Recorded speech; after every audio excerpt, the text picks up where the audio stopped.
जी बताया सर। देखिए, यहाँ चुनाव है 25 तारीख को और हम लोग घूम रहे हैं।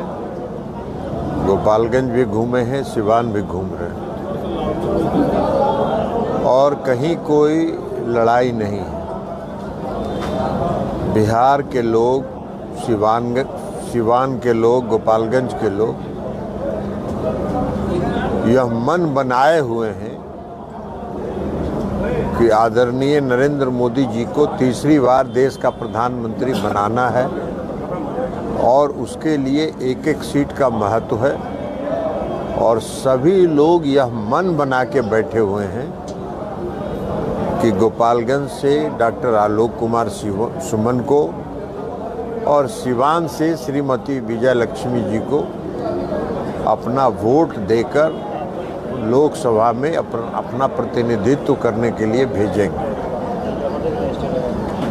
तो इसलिए यहाँ कोई समस्या नहीं है कहीं। अब आप लोगों का कुछ सवाल हो तो पूछिए। सर, समस्याएं नहीं है, लेकिन उसके बाद भी बड़े बड़े चेहरों को सिवान में उतारा जा रहा है, तो इसको क्या समझा जाए सर? देखिए, बड़े बड़े चेहरों को उतारा जा रहा है, ये तो चुनाव है, तो चुनाव में घूमेगा नहीं लोग। चुनाव में खाली उम्मीदवार को छोड़ दिया जाता है कि चुनाव प्रचार होता है। इस तरह से सर, मतलब देखा जाए तो मोदी जी आए हुए हैं, असम के मुख्यमंत्री आए हैं, आप भी आ गए हैं और उसके बाद वीसी सिंह पहले से ही जो है कि इसमें लगी हुई है। हर क्षेत्र में लोग घूमेंगे नहीं, अपने अपने समाज में अपने अपने लोगों के बीच जाते हैं और लोग बताते हैं। तो घूमना चुनाव प्रचार तो आपके हिसाब से चुनाव का घोषणा हो जाना चाहिए। जो सवाल आप पूछ रहे हैं उसका मतलब चुनाव का घोषणा हो जाना चाहिए, नामांकन कर देना चाहिए और उसके बाद सो जाना चाहिए। अरे भाई, उम्मीदवार चुनाव लड़ रहा है, पार्टी चुनाव लड़ रही है, इसको बताने के लिए भी तो लोग को घूमना पड़ता है ना। जातीय समीकरण में सर बिखराव को सुना जा रहा है कि बिखराव कुछ है। कौन सा जातीय समीकरण में बिखराव आपको दिख रहा है? जो कहा जा रहा है कि फॉरवर्ड जो है एनडीए से कटे हुए हैं इस बार। क्यों कटे हुए हैं? सर, ये आप बताएंगे? नहीं, कोई कटे हुए नहीं है, ये आपका आकलन है। क्यों कटेंगे फॉरवर्ड वोट? काहे का कटेगा? तो इसका कोई कारण नहीं है। बिखराव तो पैदा किया जाता है। हम भी चुनाव लड़ रहे थे तो बहुत लोग बहुत तरह का बात कर रहे थे, तो कहाँ कुछ हुआ। इसलिए ये सब प्रचार करने का एक तरीका है विरोधियों का। कोई बिखराव वोट में नहीं है। तेजस्वी यादव सर लगातार यहाँ पे सभा कर रहे हैं और कहना है उनका कि डॉक्टर हमें बोला है कि आप आराम कीजिए, लेकिन हम जब तक मोदी जी को आराम नहीं करने देंगे, जब तक उनको हम नहीं ये करेंगे, तब तक हम आराम नहीं करेंगे। वो आराम इस चुनाव के बाद 4 जून के बाद वो अस्थायी तौर पर आराम करेंगे। वो 4 जून के बाद अस्थायी तौर पर आराम करेंगे। पहले बिहार में घूम रहे हैं, तो बहुत अच्छी बात है, घूम रहे हैं तो घूम के ये बताना चाहिए ना कि उनके पिताजी, उनकी माताजी ने भी 15 साल बिहार में शासन किया और उनके पिताजी और माताजी के समय बिहार की हालत क्या थी, बिहार में क्या स्थिति थी। कहीं रोड था क्या? कहीं बिजली थी? कोई कानून व्यवस्था था? और आज नीतीश कुमार जी के 18 साल के शासनकाल में गांव-गांव में सड़क है, गांव-गांव में बिजली चल रही है, कानून व्यवस्था दुरुस्त है। सिवान, छपरा, गोपालगंज से कोई 2 बजे रात में भी पटना जाए, कोई रोकने टोकने वाला नहीं है।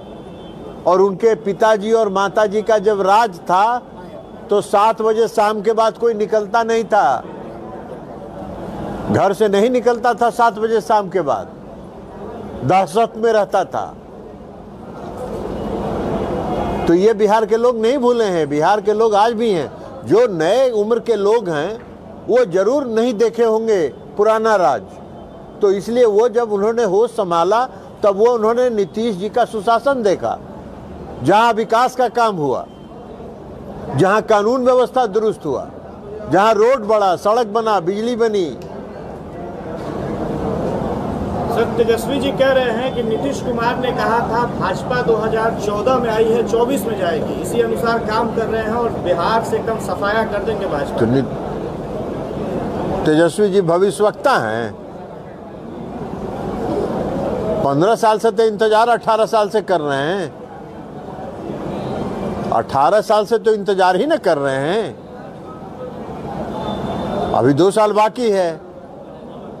अब उनको बिहार की जनता फिर मौका नहीं देने वाली है। वो जितना मुगलता करें, वो परिवारवाद चलाते हैं। उनके यहाँ परिवारवाद चलता है।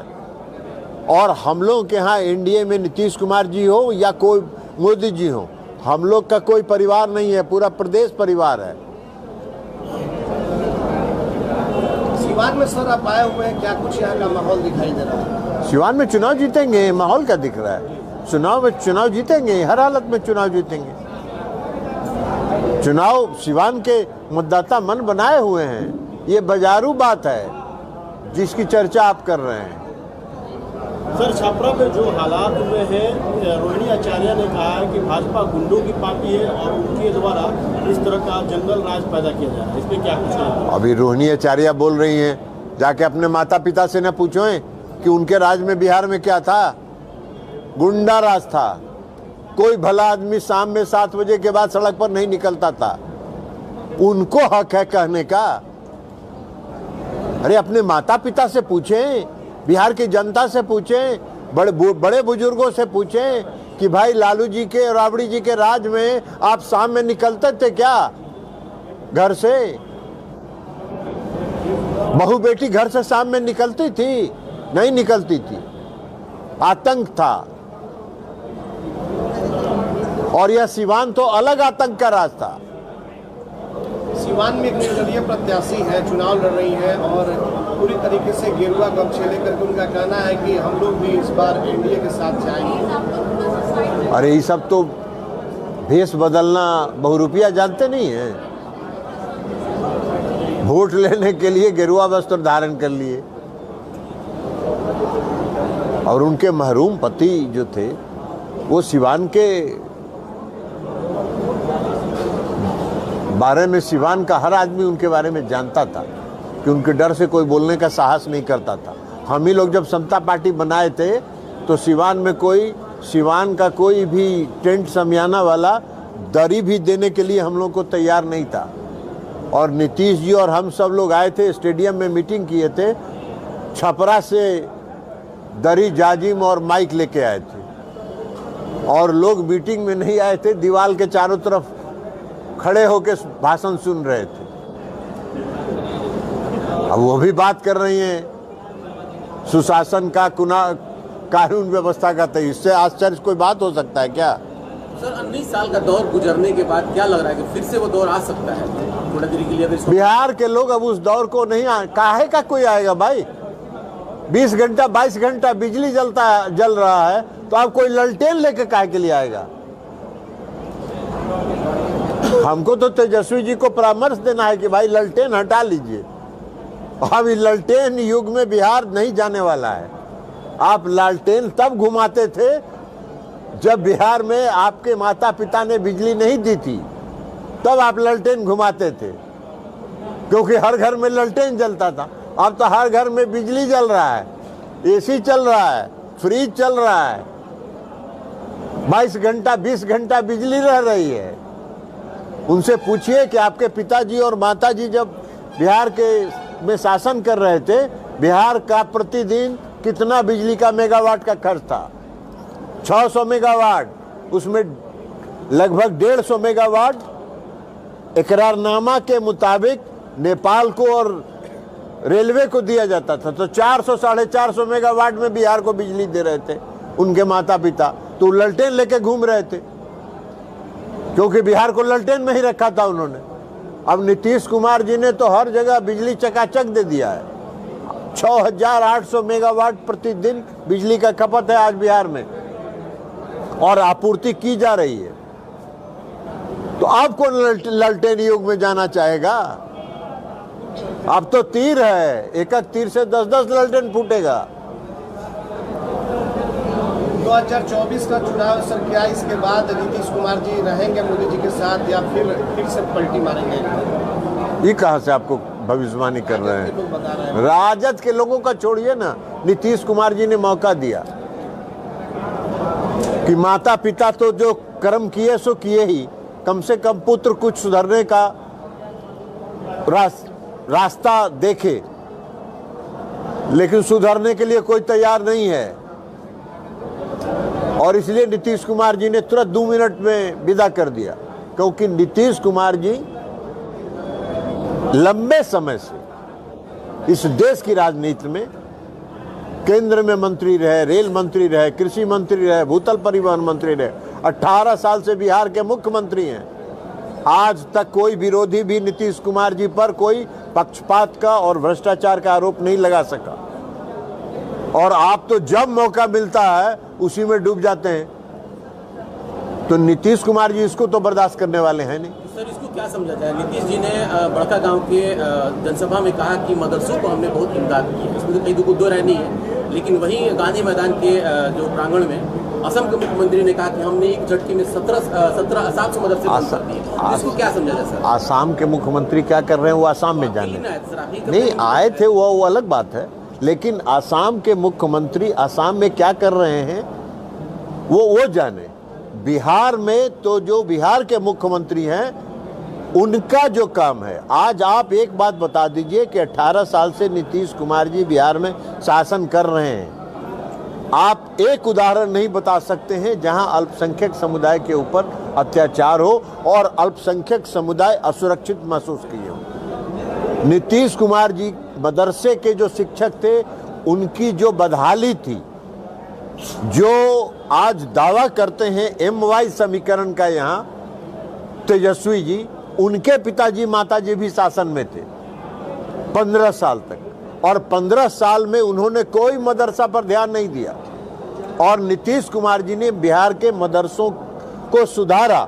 बिहार के मदरसा के जो शिक्षक हैं उनको 7वें वित्त आयोग का जो अनुशंसा था उसके अनुरूप वेतन देने का उन्होंने काम किया।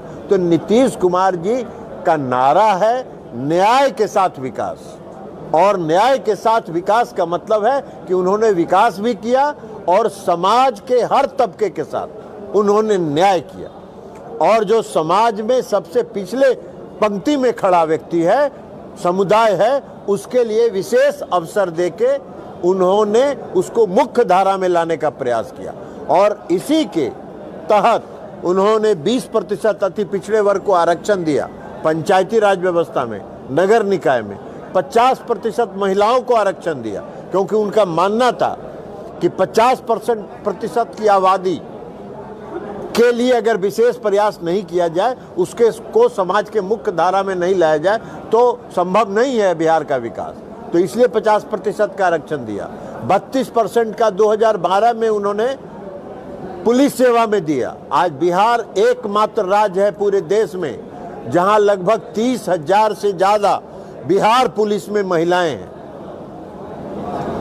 और 35% का आरक्षण उन्होंने महिलाओं को 2016 से बिहार के सभी वर्ग के नियुक्तियों में 35% का आरक्षण उन्होंने महिलाओं को दिया। तो महिलाओं के साथ न्याय किया उन्होंने, अति पिछड़े वर्ग के साथ न्याय किया, अल्पसंख्यक समुदाय के लोगों को अल्पसंख्यक समुदाय आज पिछड़े क्यों हैं? उनमें शिक्षा की कमी है, और इसलिए मदरसा का स्थिति उन्होंने सुधारा और मदरसा में भेजा।